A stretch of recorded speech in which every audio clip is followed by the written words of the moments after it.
Are you stressed and filled with anxiety like I am? Maybe in a bit of pain from that car accident you had a few years ago?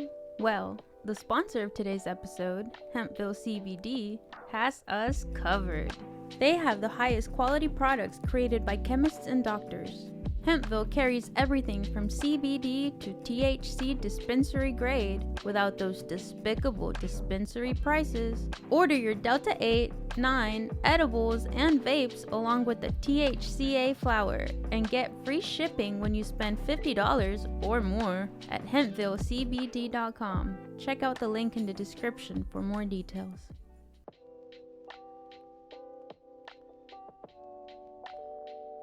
Welcome to the Filmistines, the double feature podcast. Join us as we unravel the interwoven experience of the continuous conversation of cinema. Take part in pairing movies with their cursed counterparts, movies that share DNA, or even pairing questionable duos by joining our Patreon at patreon.com/filmistines. We offer tiers at the $1, $5, and $20 level. With the $5 tier will grant the ability to request films to further the discussion. So grab some popcorn, sit back, and get ready to join the 100-year conversation. This is the Filmistines, where movies are more than just entertainment, they're an experience. They're an experience. All around you. And welcome back to another episode of the Filmistines. Thank you for joining us today. I am joined today by my Frenchman, Lucy.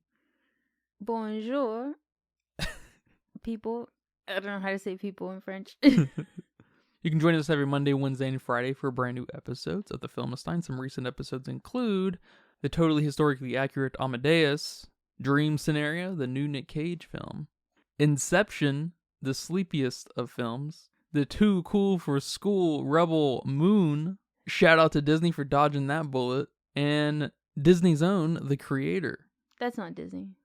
Remember to leave nice reviews, comments, thoughts, and ideas over on our Patreon at patreon.com/filmistines. You can go over there and request a film by subscribing to us for $1 or 50 cents. I think you can do a custom. Anything goes. 1 penny requests. Don't do a penny. Limited time. I don't think you can actually go that low on Patreon, but Okay. Or 50 cents. Just do $1, please, at least. that'd be much appreciated. But today we're discussing the 2023 Ridley Scott film, Napoleon, with our boy, Joaquin Phoenix. He is our boy, isn't he? Yeah, he is. I like Joaquin. I do too. Are you familiar with Ridley Scott? Besides Alien, did he do all of them? No, just the first one, right? He's some way associated with the others for the most part.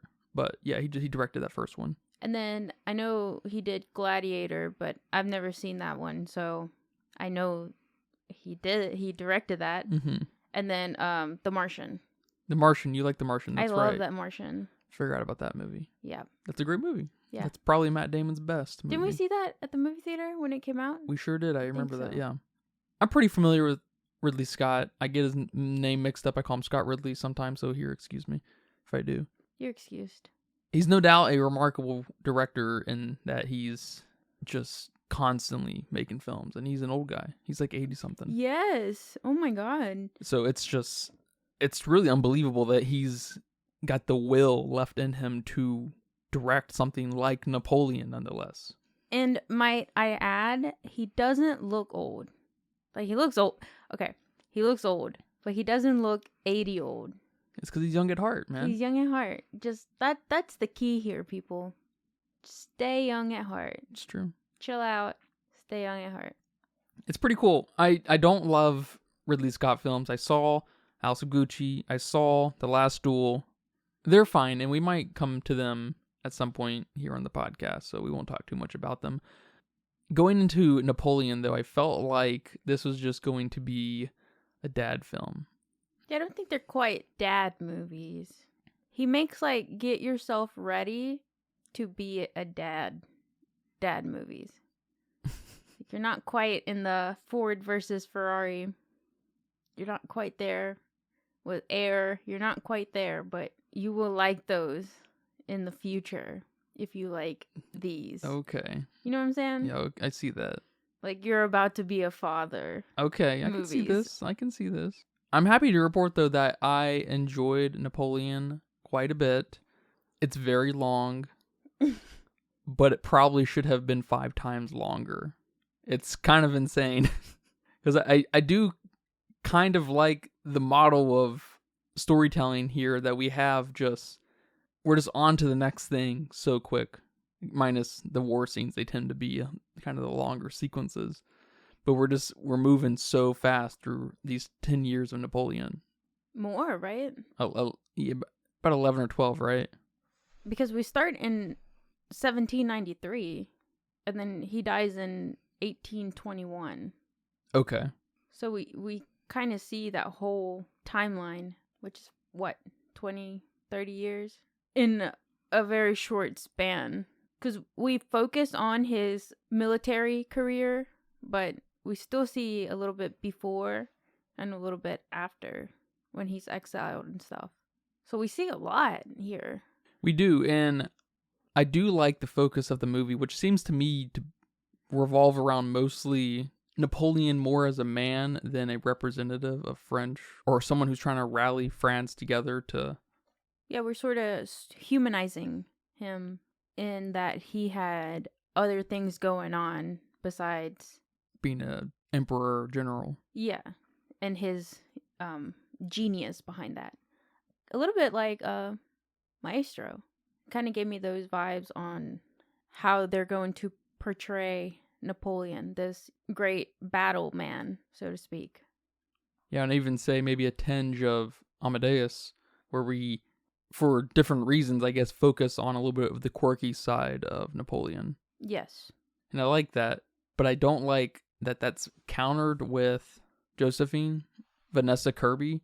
She seems to be pretty weak next to Joaquin Phoenix and Napoleon. I wish we could have got someone much more powerful in their voice and how they kind of command a conversation or situation, because he's, at his most vulnerable around her, and she's really just kind of a non-character.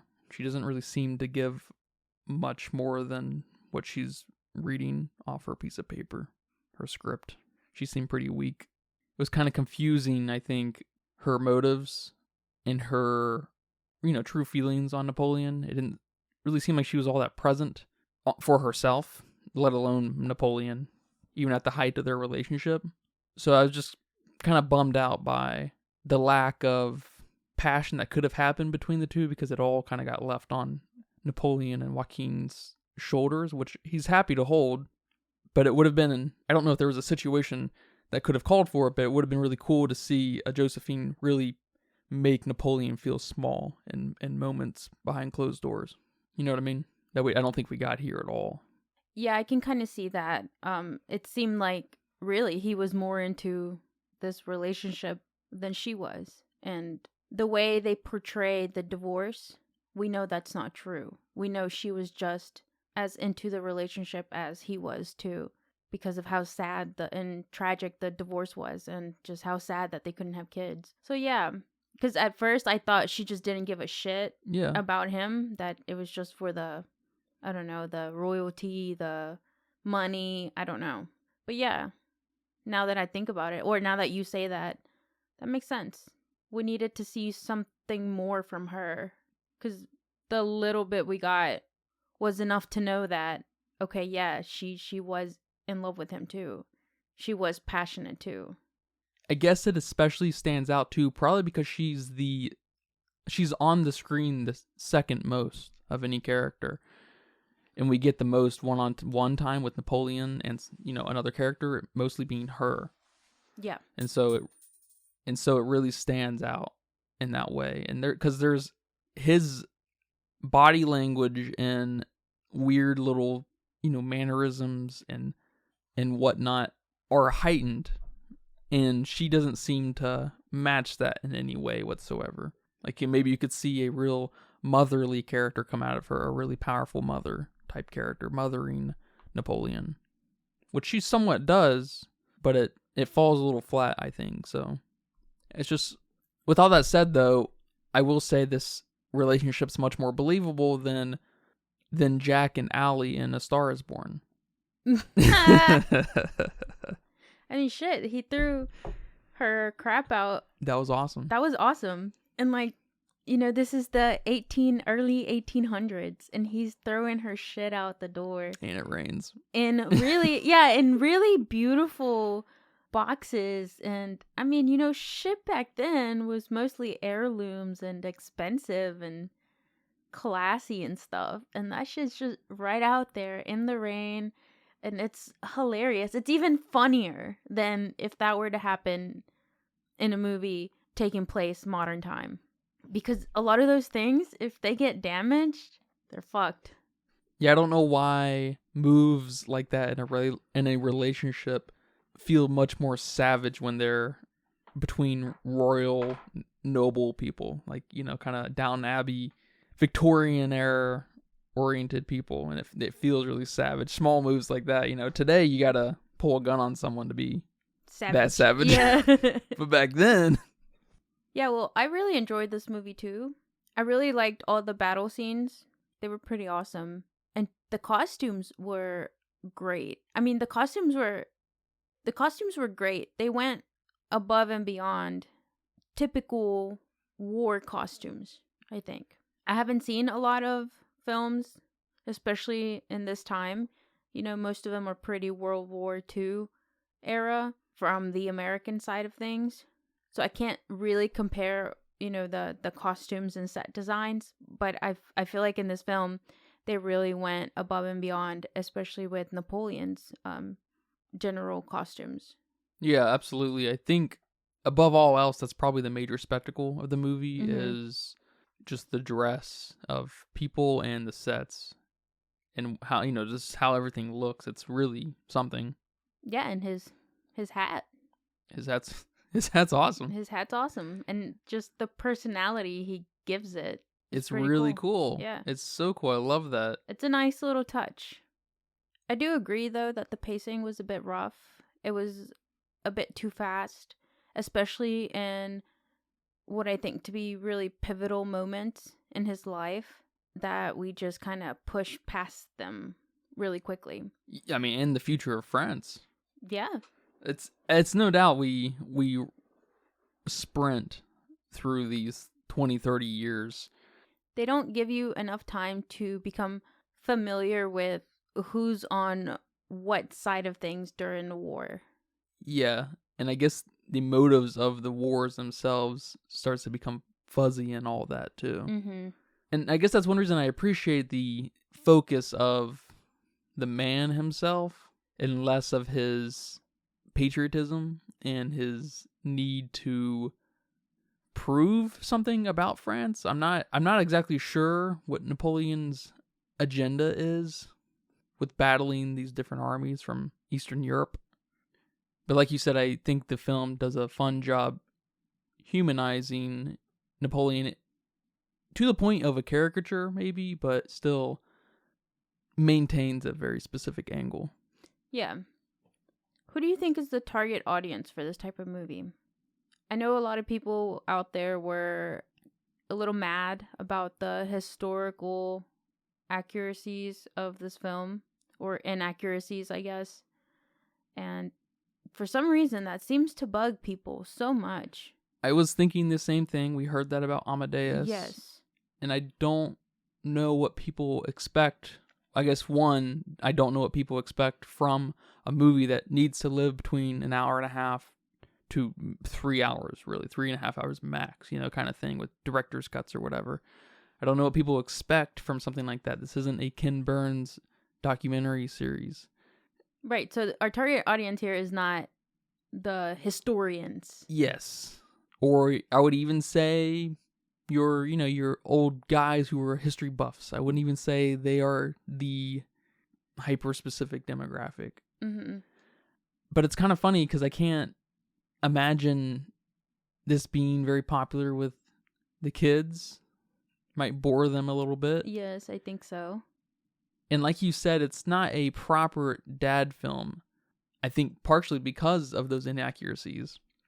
Not that that doesn't happen in every single movie about any kind of historical topic ever. There's always historical inaccuracies, which I want to talk about here in a second about the obsession about that, because that's...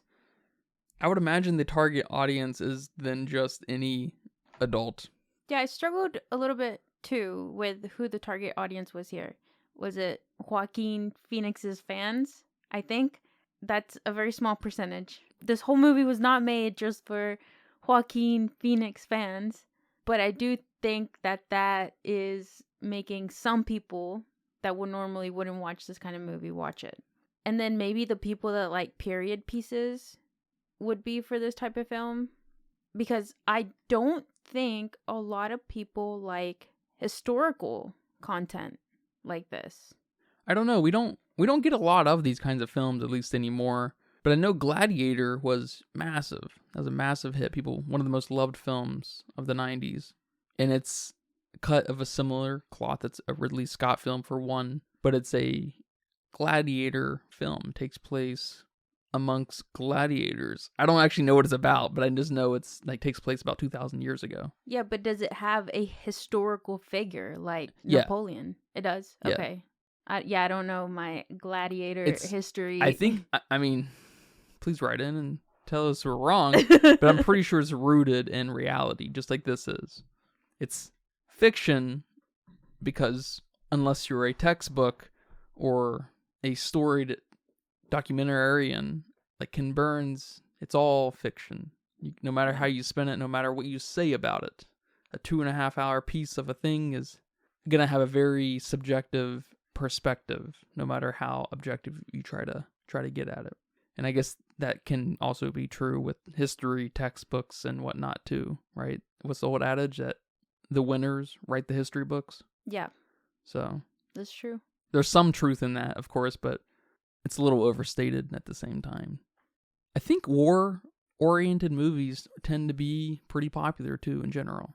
That's just something I think you and I have somehow avoided quite a bit of. Like Saving Private Ryan, big-ass movie, Platoon, Apocalypse Now, right? Yeah. Those are all massive, massive movies. I've never seen any of them. Please don't come kill me. So I think there's that slant too. I'm not sure what that demographic looks like. That just might be humans liking violence, Oh, yeah. So there might be a teenage slant here too with the gore, really. There's some pretty gnarly kills throughout this film.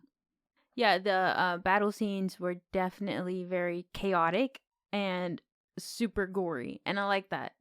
Again, not too familiar with war movies, but they never quite get super gory.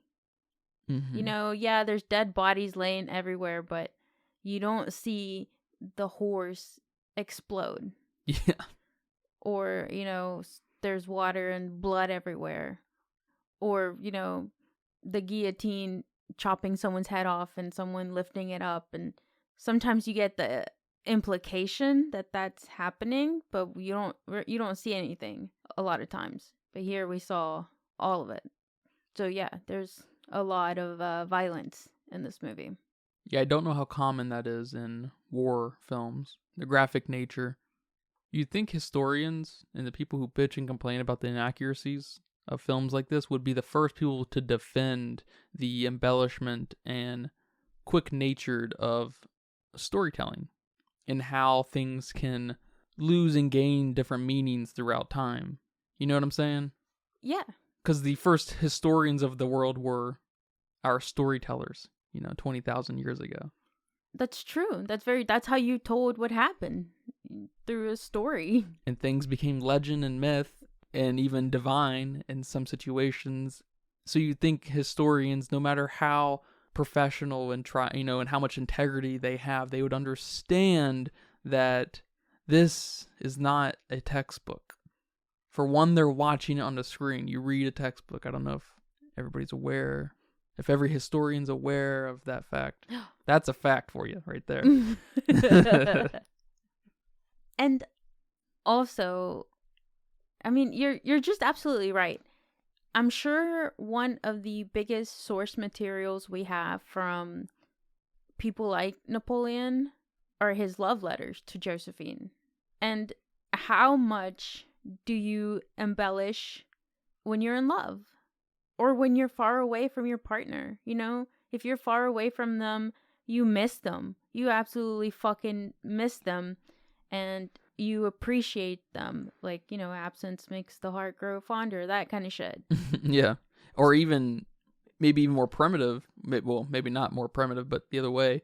More civilized. When you put pen to paper, you try, maybe it's just me, but you try to actually say something. Yes, and that's kind of where my point was going. It's not just a text message. Damn. Because when we see Napoleon and Josephine interact, again, it might just be her. It might be their dynamic, but they don't have that passion that Napoleon is putting in his letters. And there could be several reasons for that. We don't know. Maybe he didn't mean half the shit he wrote, but he was just so lustful, or, really cold in Russia. Or maybe he was more passionate on the inside. And then the letters kind of give a window into that. Yeah, maybe that's how he knew to best communicate, through his writing. I think that's a very common thing within people. And so, historians out there, is that the truth? Is that Napoleon? I mean, is that who we're supposed to be seeing on screen? This sappy, romantic guy? Or is that just how he knew to express himself, but completely different around people? I mean, I think Ridley Scott tried to do something different here with that. Yeah, I get stuck on people getting so mad over the historical inaccuracies here, because that's not the point of the movie. Why didn't Ridley Scott here find a French person to... I saw that. Do Napoleon. I saw someone bitching about that. Yeah, I saw several people bitching that Napoleon spoke English. Mm-hmm. I saw a bunch of French outlets apparently were pretty upset about the lack of Frenchiness. It's like, all right, then make your own movie. Damn, got him. If you're a Napoleon lover, you're not flattered that Ridley Scott was obviously very attracted to the bedroom side of Napoleon, the emotional, quirky weirdness out of him. That's cool. That's a really fun angle that they took with him. Yes. And I'm glad Joaquin was, up to bat for that, because he's weird, obviously, and he can really control that in a really interesting way. Yeah. Also, the film industry is kind of an American industry. The Americans have the biggest movies, and Americans bring in the money for film. So I'm sorry he wanted to make this movie in English, and I'm sorry Joaquin Phoenix didn't want to portray a fake French accent. I don't know. Does it matter? No, it doesn't matter, because it's fiction. Ridley Scott also does a really good job not taking a stand on anything. Right. He's really just embracing the strangeness of Napoleon. He's embracing the goofiness. Yeah. And I really like that, because at first you don't know how to react to that. It's like, what? This is Napoleon. And, I'm not a history buff. I don't go read history books. My history education stops at, college level, world history class. That's it that I had to take to get my degree. That's it. So I don't know a lot about Napoleon, but again, not the point. The point is to give him a personality that we don't often see in these history books. Yeah, well said. And that makes me think of all of our founding fathers in America. I don't think I've seen anything with them having personality. They're all these super stoic. Yeah, the only one we get a slight personality thing with is Abraham Lincoln. But that's it. Yeah, I don't even know about that. Maybe an Abraham Lincoln vampire hunter. But he's still also kind of your stoic, just... Yeah, he's a smart man, abolished slavery, wore a top hat, very wise. He's on the penny, Yeah, he sure is. He sure is. Yeah, and I love how Joaquin kind of just embraced it here, especially with the little scenes like when he falls asleep, because I don't know, he's so bored, he's so tired. I don't know, it's so kind of quirky. Like, what the fuck is Napoleon right now? He's sleeping while we're discussing these urgent matters. Or when Josephine calls him fat and he's like, what? I like to eat. I do. And probably one of my favorite parts is when, they're trying to make a baby. He's trying to get an heir, and there's that really playful scene where they're at the breakfast table and he crawls under the table and grabs her and brings her in there with him. Can you imagine George Washington doing that? I cannot imagine George Washington doing that. I can't imagine any president being portrayed like that. Maybe Trump. I don't know. He's a ladies' man, I guess. But I don't know if he's exactly playful. I think they'd take another route with him, but... Yeah, he's more of a Bill Cosby type. Bill Cosby? Shit. All right, you said it, not me. Let's just get that out there. It's a joke. No, the only one he's drugging is himself, and it's with Viagra. Damn. Got him. Again, you said that, not me. But it's just so funny. These parts are so funny that it's hard to make this film anything other than it's giving Napoleon a personality and a love story between him and Josephine. Yeah, exactly. Which is why I have an issue with Josephine's character. Yes. I can't get away from that. That's why this movie can't really be elevated to new heights in my mind, because Josephine's actor was, or direction, it's hard to say. I'm not too sure, but it fell very flat, and it felt like she wasn't able to challenge Joaquin when she was supposed to. Because there are moments when Napoleon crawled in her lap like a kid. Mm-hmm. It's like, all right, you have the platform, you have the body language that allows for you to make that 1-2 punch, Yeah. And she really drops the ball on that.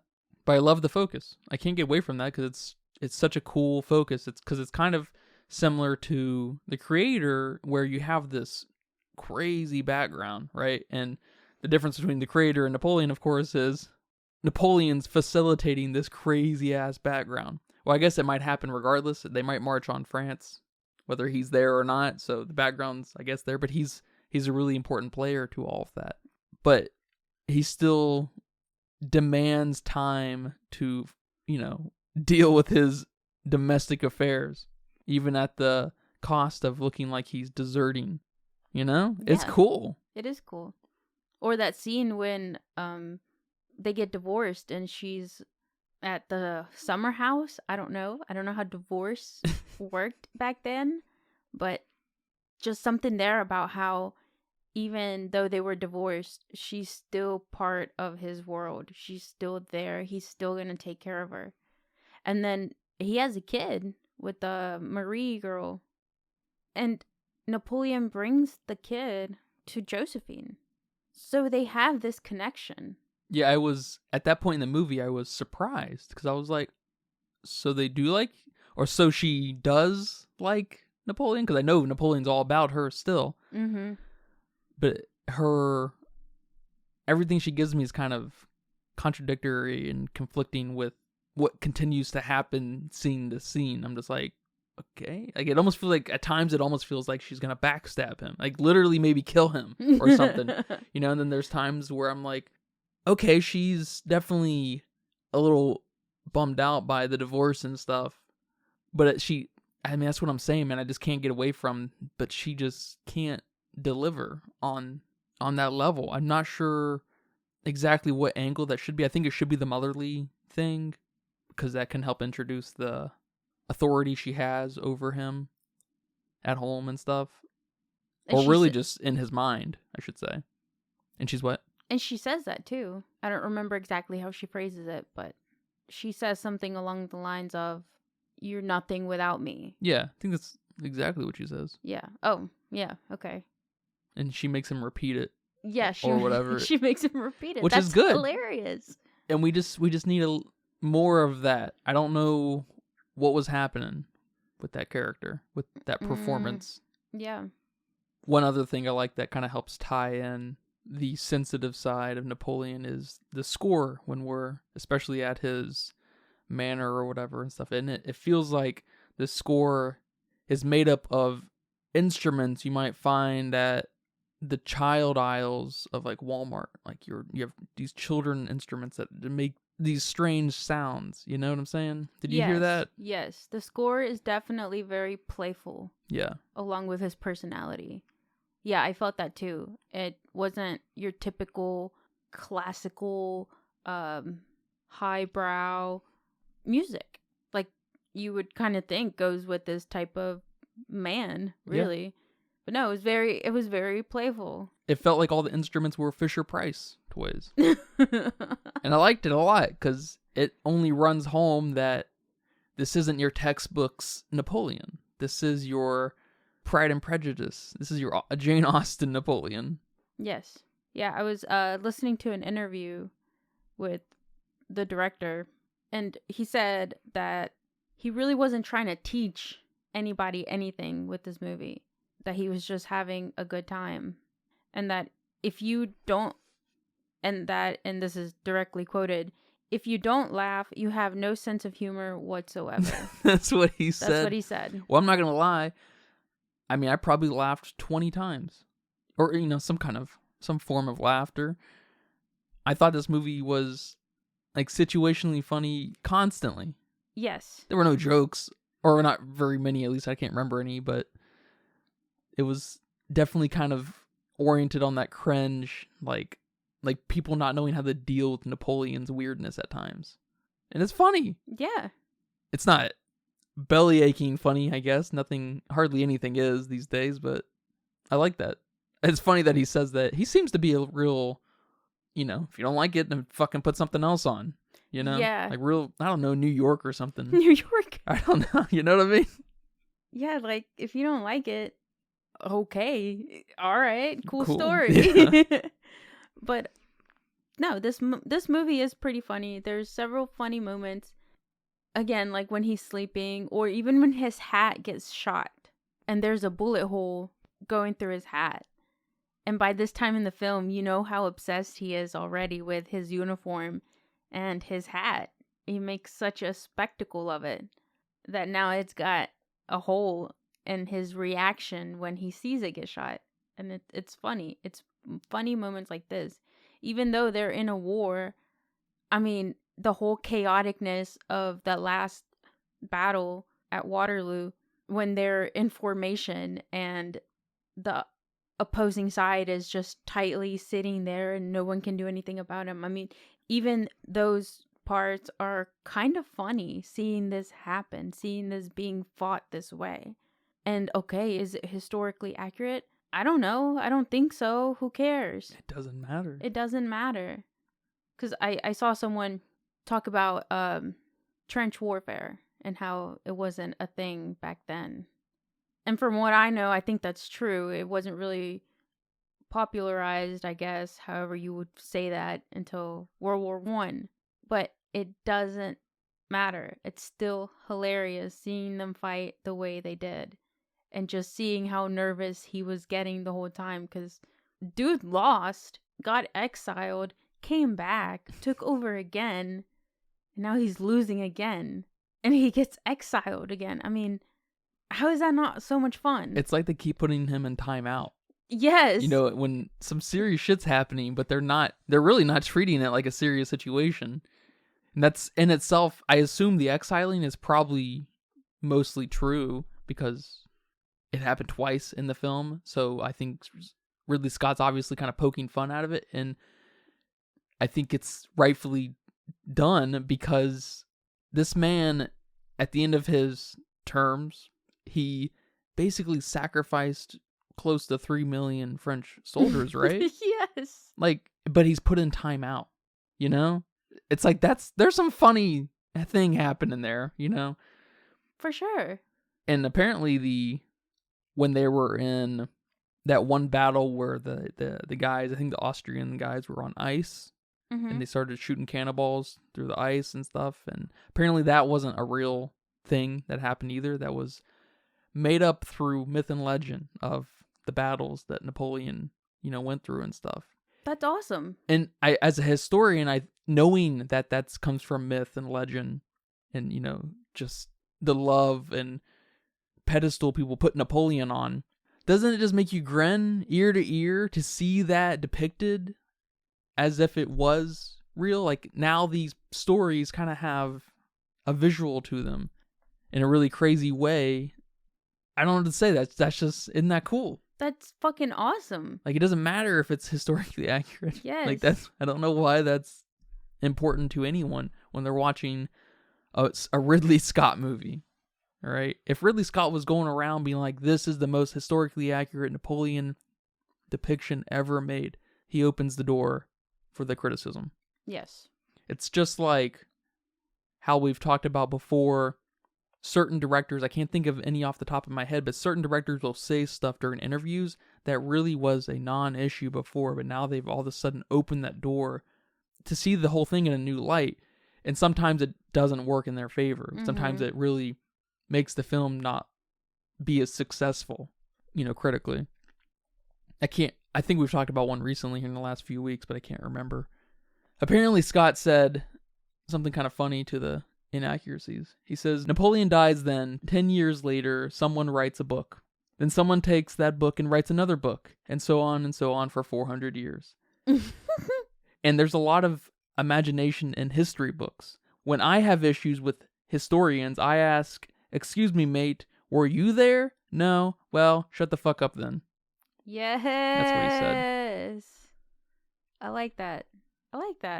That's such a mom thing to say, Were you there? No. Then shut the fuck up. But it's true when you present an issue that's a non-issue. Yes.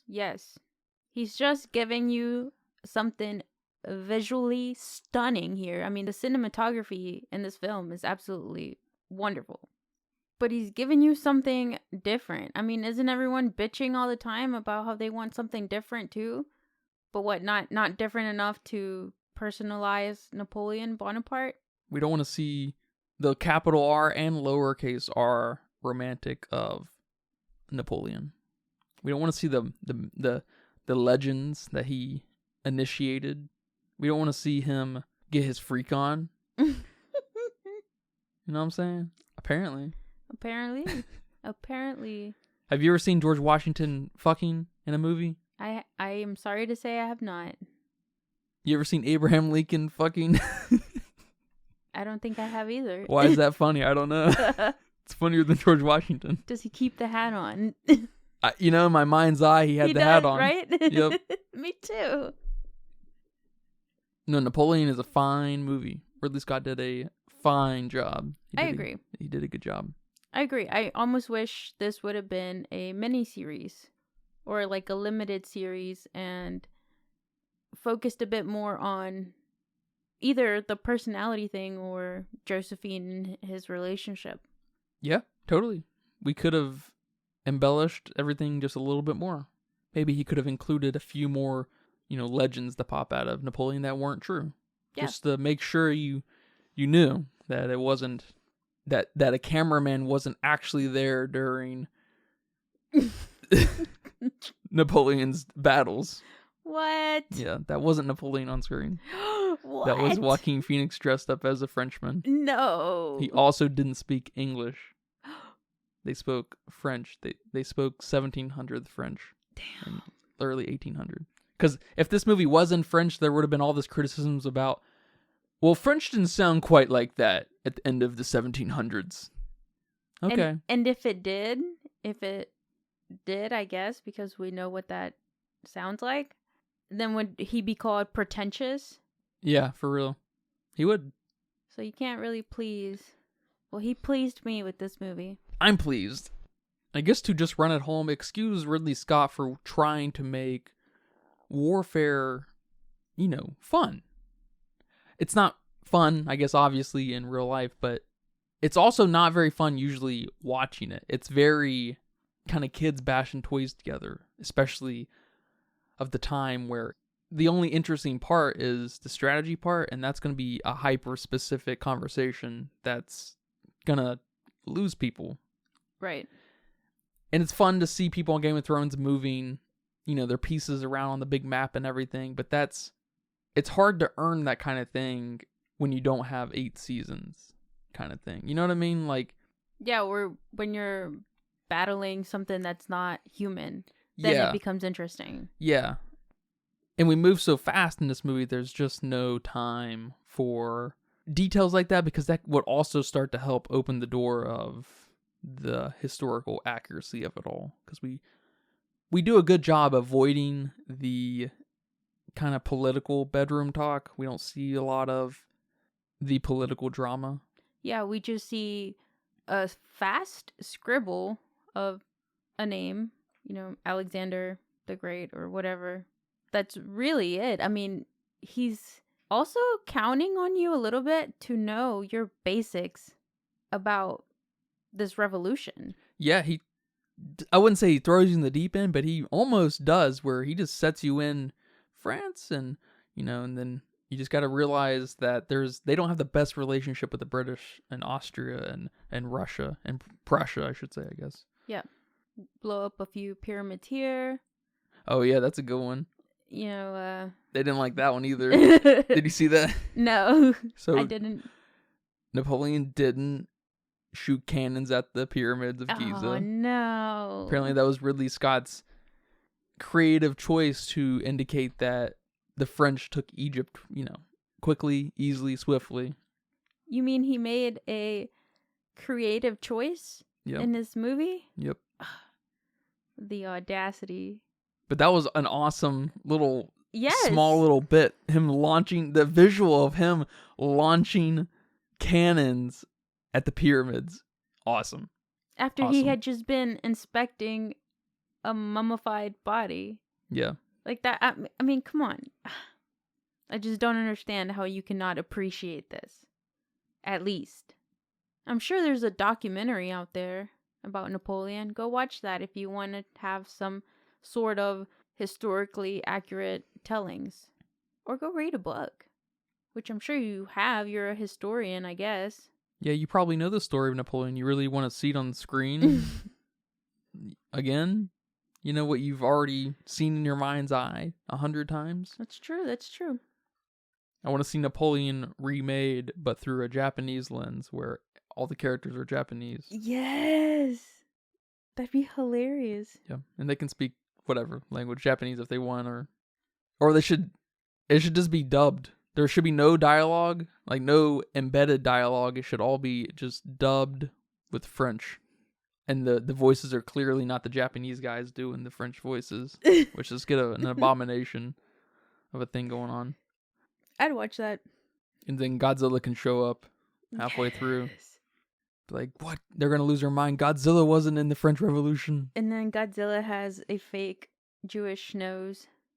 That'll do it. That'll do it. In the interview I was watching, he also talks about how this movie was filmed in 61 days, which is apparently really short for this type of movie. Not really short, but on the shorter side, I guess. I don't know. The interviewer was really surprised that it took that little. And he started talking about how he pretty much films everything with 4 to 8 cameras at once, which was insane to me. I guess I kind of figured that everybody used multiple cameras, but then I don't know. I'm still learning. But that's just crazy that apparently here he used up to 11 cameras, which is nuts. That just seems like a lot of work for the editing guys. Yeah, editing this movie was probably pretty nuts. But if you can get a lot of really great takes, which something tells me they do with someone like Ridley Scott and Joaquin Phoenix, and just the total necessity of getting shots right on the first time in this kind of production, because there's a lot moving on. You cannot have these people reshooting and reshooting and reshooting. There's a lot happening. Yeah, which I think that helped with the lower amount of days it took filming, because they didn't have to reshoot, I guess. So that was cool. That was just interesting. That probably also implies a complete vision going into it. Ridley Scott did not leave this production with 80 hours of footage. He had all of this planned out and had a proper vision, unlike I think a lot of directors do, who abuse, the digital camera and people's time. Mm-hmm. No, for sure. I think he definitely had his vision. And it seems like he got what he was trying to say. Yeah, totally. And he's happy to defend it too, which I love. Yeah, I do too. He's pretty outspoken. He seems like he's pretty outspoken. I didn't realize he was that kind of character, but he's been making films for 50 years almost, so he's... Yeah, in the interview I watched, I guess the people, I'd have to pull it up to see who it was, but they had previously interviewed Christopher Nolan when Oppenheimer came out, and they asked Christopher Nolan who was one person that he admired, would even kind of consider an Einstein of directors, and he said Ridley Scott. So they brought that up to Ridley Scott here in this interview for Napoleon, and they asked him, like, what do you think about that Christopher Nolan said that about you? Like, how does that make you feel, sort of thing? And he was like, oh, well, it brings tears to my eyes. And they were like, really? He was like, no, I don't. He didn't say I don't care, but he kind of made it sound like he didn't care. He was like, no, I mean, sorry, Chris, but okay. It was so funny. It was hilarious. This man is very outspoken and funny. He should make more funny movies like this. Sort of situational humor, like you said. That would be funny. Yeah, that's hilarious. I get the feeling from people like, Martin Scorsese and I guess Ridley Scott here, that there's this weird, funny rejection within them for modern celebrityism and how we look at them, how we look at each other and stuff. And I love that there's just like, they're grossed out by the fandom, the fanboyism around them and others and stuff. And even a great director like Christopher Nolan, who has very similar kind of control chops. There's something very similar between the two, but in that way. And who knows if Christopher Nolan's, being funny or whatever. Yeah, he's probably just a funny guy too. He may have just been cutting up that day. Yeah, just kind of stoking a funny fire with an interviewee because he knows he's going to use it for some nonsense down the pipeline. But there seems to be a funny kind of outspokenness with these old guys and a lot of modern cinema and stuff. I like that. That's cool. I like that too. It's like, when you're a certain age, you're allowed to say whatever the fuck is on your mind. Yeah, you're allowed to fart in public whenever you want. Yeah, and you know what? You're dying, so... I like the idea of directors and filmmakers fucking with journalists today, because hardly any of them know what they're doing, and so that they don't catch on to the joke or whatever, they spread it, and then they look even more stupid than they already do. Yeah, like when he said, if you didn't laugh, you have no sense of humor. This was a different interviewer, and she just kind of said, oh, uh-huh. I was like, how did you not find that hilarious? It's like she's not even paying attention. Yeah. Like, how do you not, like... I don't know, that would be so funny to... She's probably got an earpiece in, her producer's like, ask him this now or something. She's not even probably paying attention and stuff. So it's just like, she's not even present. That sucks. One of the final things in the film that I like, when Josephine dies, we get this shift in Napoleon that it's really melodramatic. It's like hard to call it melodramatic because it's a war situation, but it is sort of this melodramatic thing that makes his love for his country kind of exponentiate all of a sudden. Like, he still has more to prove for Josephine or something, even though she's dead.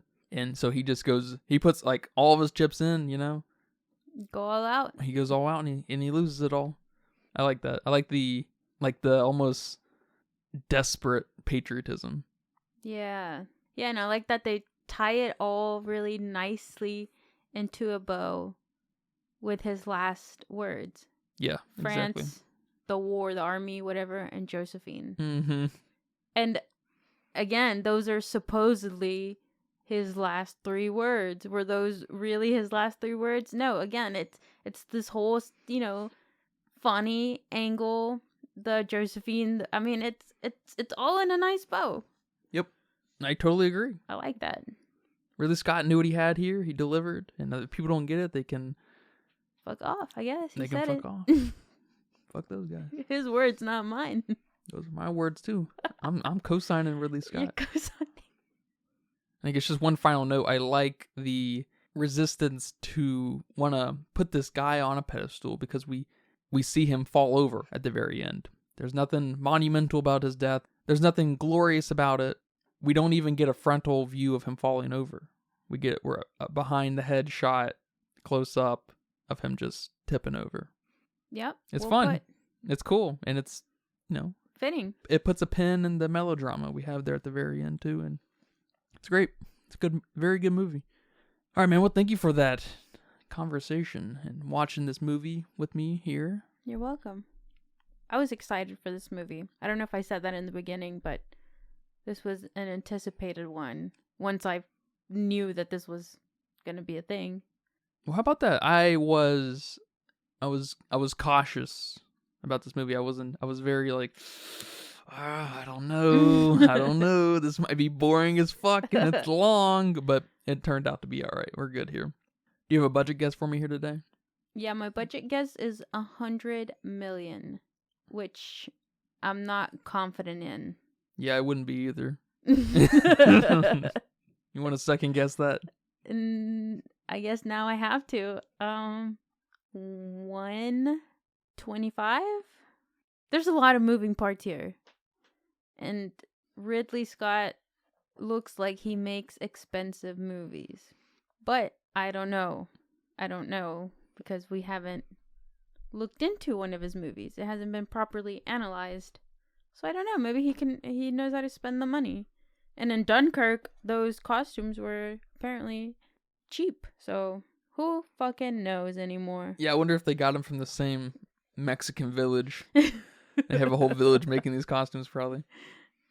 Keep them employed. It says here that it was about $200 million. Holy poops. That's a lot of money. That's an expensive movie. That is an expensive ass movie. And that's what happens when you outfit, real locations. It probably would have been cheaper to CG and soundstage a lot of this. But he went all out. Good. And I believe it's still at theaters. But it went on to make $214 million. Okay. Which is not great. Probably for the budget. They're probably still in the red with that one. That's gonna be a lot to make up. They probably need to. I don't know how that's gonna really turn out. I know this was a marquee title for Apple TV or Apple Plus or whatever it's called. So, and they tend to put out a few movies a year, and they all tend to be pretty good. So okay. Here's another one to add to that for sure. It says over on Letterboxd, for some general consensus out there, with about 300,000 people writing in, a 3.0. Wow, that's what I gave it. I gave it a 3.0, but I also played with a 3.5, so I'm sitting there. Okay. Yeah, I think a 3.0 is pretty fair, especially based off the reception. I could have seen it dip below, I guess. Yeah, me too. I didn't really see a lot of positivity as far as editorial pieces and whatnot. It's a comedy, chill. If you didn't like it, you didn't like it, but it's... You don't have a sense of humor. All right, it's fine. Maybe. But I feel like it's being docked for the wrong reasons. Yes, agreed. The length and the pace, okay, those agree. they are a little messy, so... But yeah, I'd probably lean somewhere between a 2.5 and a 3. I think I'm leaning towards the 2.5 just because of the lack of solid performance we got out of Josephine's actor, yeah. It was just a little too... It was kind of bad. I hate to say it, it was just kind of bad. Because she did bad. I don't know how else to really say it. I don't know. Yeah, thank you guys for listening to this episode of the Filmistines. Remember, you can catch us every Monday, Wednesday, and Friday for brand new episodes over on patreon.com/Filmistines, Spotify, Pandora, Google Podcasts, Apple Podcasts, all the goods. Thank you guys for supporting this podcast. We very much appreciate it. Go over and write on our Patreon ASAP. Recommend a movie. Be much appreciated. Please recommend a movie. Please recommend your favorite movie. All right. Pokemon the movie, the first one. All right. Where Ash dies. That's what they should have killed him. Just right out of the gate, you know what I'm saying? But until next time, take care. Bye-bye. Bye-bye. And that's a wrap for today's episode of the Filmistine. Thanks for tuning in and joining us on our cinematic journey. We hope you enjoyed the discussion and gained some new insights and perspectives on the world of movies. Don't forget to subscribe to our podcast on your favorite platform, especially Patreon at patreon.com/filmistines, and follow us on social media for more film-related content. We love hearing from our listeners, so if you have any feedback, suggestions, movie recommendations, or book recommendations, please feel free to reach out to us. Until next time, keep watching and keep loving the magic of movies. This is the Filmistines, signing off.